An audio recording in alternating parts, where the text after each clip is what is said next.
Hello viewers, সবার কি অবস্থা? আজকে আমি চলে গেছি নারায়ণগঞ্জের চিকি চিজ এই রেস্টুরেন্টটাতে।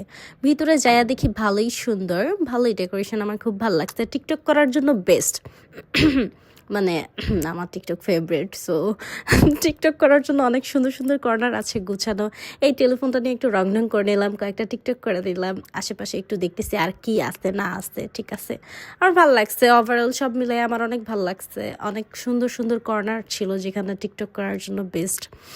এই কর্নারটা অনেক সুন্দর ছিল, তাই এখানে কয়েকটা আমি টিকটক করে নিয়েছি। উফ, मैं हूँ हुस्न की मालिका। না না না, मैं इतनी सुंदर हो तो क्या करूँ? বলেন তো কি করি? নিজের প্রশংসা নিজেই করি, কারণ আমি সিঙ্গেল। খাবার চলে আসছে গাইস। এত মজা, মানে এত মজা, বুঝলাম না মানে আসলেই মজা নাকি আমার মুখের বুদ্ধি মজা লাগতেছে। আপনারা একটু যায় ট্রাই করে জানান তো ঘটনাটা কি।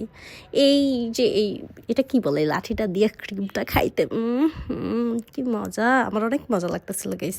সিরিয়াসলি আমার অনেক ভালো লাগছে। রিজনেবল প্রাইসের মধ্যে নারায়ণগঞ্জের এই রেস্টুরেন্টটা এক কথায় জাস্ট ধামাকা। যাইয়া সবাই ঘুরাই বুঝছো, ভাল লাগবো সবার। যাই হোক, তারপর আমি আবার অর্ডার করে দিলাম meat box, chicken meat box.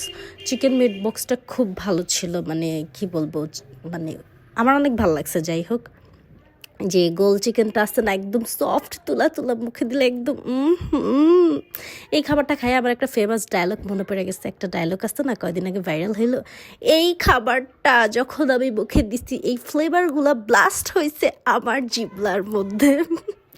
এত মজা, আমার মুখেও মজা লাগছে, হাতেও মজা লাগছে গাইস। আমরা বাঙালিরা একটা ডায়লগ যখন ভাইরাল হয় তখন এটারে পচানোর আগ পর্যন্ত ছাড়ি না, বিশ্বাস করেন।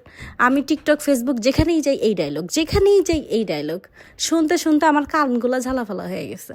যাই হোক গাইস, সবাই আমার জন্য দোয়া করেন যেন খুব শীঘ্রই আমি ডাবল হয়ে যাই। এ জীবন আর ভালো লাগে না, আমি সিঙ্গেল, আমার কেউ নাই, আমার কেউটা লাগবো গাইস।